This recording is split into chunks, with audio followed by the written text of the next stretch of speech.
artıq Ramram şəlaləsinin piyada olan hissəsini ayaqla endik və maşınla olan hissəsini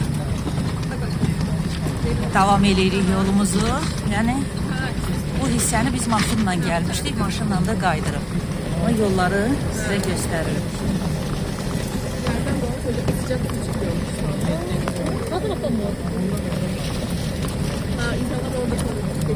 Almanya'da yeri var ha. Bir dənə ev daha bir. 2 dənə. Ha, 2 dənə.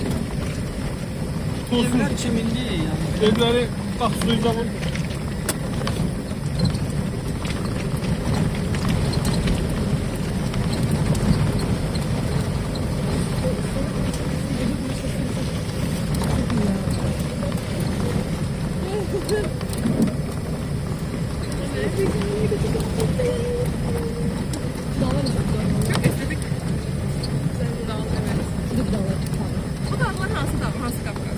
Büyük Kafkas.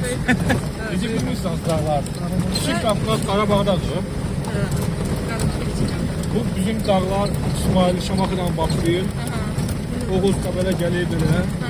Şəki, Balakana keçir Gürcüstana. Yok Qazaxa yox. Gürcüstana keçir. Gürcüstandan keçir Abxaziya, Osetiya. Grozun sonra Çerkaskıda qutarır. Senin oralardan geliyormuş eski dağlar. Evet fark ettim onu. Abhazya'da var.